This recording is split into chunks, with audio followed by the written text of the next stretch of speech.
Fala pessoal, bem-vindos à nossa segunda análise, a nossa aula 02. Para quem acompanhou a nossa primeira aula introdutória, a gente já desbravou aqueles conceitos básicos, né? O que é um tributo, as suas espécies, mas hoje o jogo sobe de nível. A gente vai fazer a transição desses conceitos para entender as regras constitucionais fundamentais. São essas regras que governam e principalmente que limitam o poder que o Estado tem de cobrar impostos de você. É aqui que a gente entende as regras do jogo de verdade. Vamos mergulhar nisso.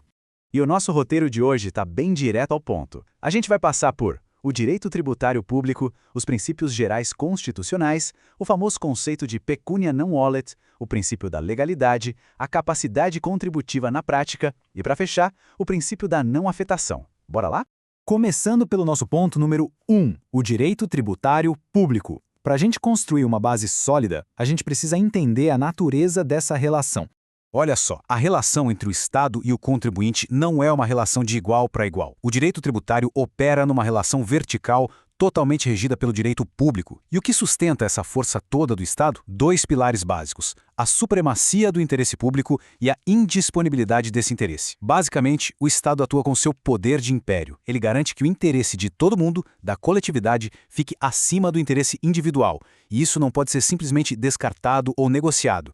E é exatamente isso que nos leva a esse conceito de receita pública derivada. Sabe aquelas receitas originárias, tipo quando o Estado aluga um prédio que é dele e ganha um dinheiro com isso? Pois é, o tributo é diferente. O tributo é uma receita derivada. O Estado usa essa força toda, essas prerrogativas públicas, para obrigar que uma parte da riqueza privada vá para os cofres públicos. E a palavra-chave aqui, gente, é coercitividade. Não é uma doação voluntária. Você é obrigado a pagar. Entendido esse poder impositivo do Estado, vamos avançar para o nosso tópico 2, os princípios gerais constitucionais.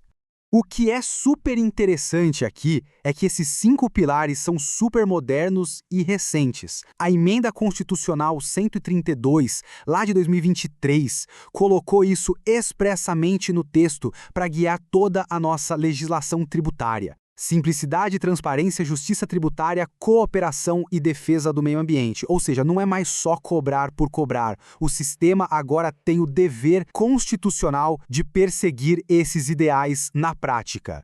E tem um detalhe sensacional que veio com essa mesma emenda. A mitigação dos efeitos regressivos virou um mandamento constitucional. Para você ter uma ideia, um sistema regressivo é aquele onde o imposto pesa absurdamente mais no bolso de quem ganha menos. Mitigar isso significa que agora, obrigatoriamente, o sistema tem que olhar para a realidade econômica da população e tentar equilibrar essa balança. É a busca por um sistema mais justo. Agora, avançando para o tópico 3, pecúnia non olet. E eu confesso que essa é uma das partes mais fascinantes do direito tributário. A gente aprendeu lá na primeira aula que tributo jamais, em hipótese alguma, pode ser uma multa, uma punição por um ato ilícito, certo? Mas aí surge a grande dúvida: e se a pessoa ganha dinheiro de forma ilegal? Esse dinheiro fica isento de imposto? A resposta do direito é simplesmente genial. Princípio do pecúnia non olet. Literalmente, o dinheiro não tem cheiro. Isso significa que não importa se a origem do dinheiro é imoral ou ilegal. Se gerou riqueza, é tributável. Pensa bem, se não fosse assim, o cara que comete um crime e ganha dinheiro com isso teria uma vantagem tributária absurda em cima do trabalhador honesto que paga imposto todo mês. Não faria sentido nenhum, né? E se você está se preparando para provas, anota isso porque despenca em exames. O STF tem jurisprudência consolidada sobre isso. O Supremo diz que tributar o lucro do tráfico de drogas, por exemplo, ou cobrar IPTU de uma casa construída ilegalmente numa área de proteção ambiental não é uma punição. É pura e simples igualdade fiscal, a famosa isonomia. O fato gerador, que é ganhar dinheiro ou ter uma propriedade, aconteceu, não importa se o pano de fundo é ilegal. Bom, isso nos traz ao nosso quarto ponto, o princípio da legalidade, a grande blindagem do contribuinte. A regra de ouro é clara. Não existe tributo sem lei prévia que o estabeleça. Tem que passar pelo legislativo, seja por lei ordinária, complementar ou medida provisória. Mas atenção total aqui. Existe uma exceção famosíssima. O Poder Executivo, o presidente, por exemplo, não pode criar um tributo do nada, mas para alguns impostos regulatórios bem específicos, o Executivo tem permissão para alterar as alíquotas por decreto. Fiquem de olho nisso. Tópico 5. Capacidade contributiva na prática. O imposto foi criado por lei, legal, mas quanto cada um vai pagar? É aí que entra a capacidade contributiva. Lá no artigo 145, parágrafo 1º da Constituição, está escrito que os impostos devem ser graduados segundo a capacidade econômica de cada um. Em português claro, quem tem mais dinheiro tem que contribuir proporcionalmente com mais. É justiça fiscal sendo aplicada no mundo real. Mas muito cuidado com as palavras da Constituição, tá? Ela diz que os impostos terão caráter pessoal sempre que possível. Por quê? Porque na prática, às vezes é difícil rastrear tudo. Mas a segunda parte da frase é incondicional. Eles têm que ser graduados pela capacidade econômica sempre.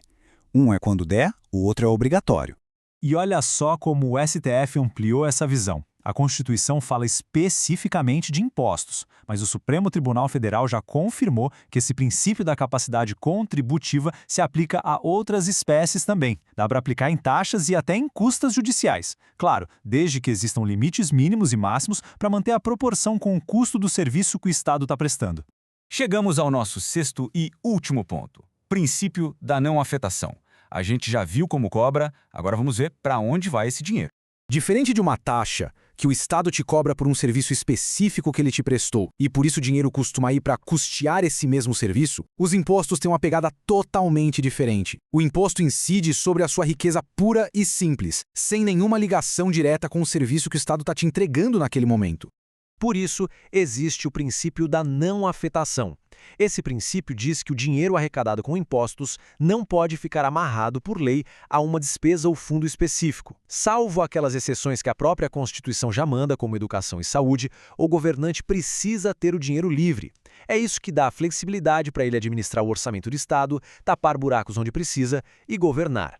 E para fechar, imagina se o Estado resolve aumentar o imposto amanhã e já te manda o boleto. Ninguém gosta de surpresa no bolso, né? É para isso que servem a noventena e a anterioridade. Elas criam uma linha do tempo de proteção. Depois que a lei é publicada, você geralmente tem um fôlego de 90 dias e muitas vezes a cobrança só começa no ano seguinte. É o seu direito à previsibilidade. O direito tributário é vivo, ele muda o tempo todo, mas as raízes, os princípios, são super firmes. Quando você entende perfeitamente essas fronteiras constitucionais, domina a capacidade contributiva, saca a lógica do pecúnia non olet, compreende a não afetação, o que parece complexo lá nas decisões do STF vira algo lógico e previsível.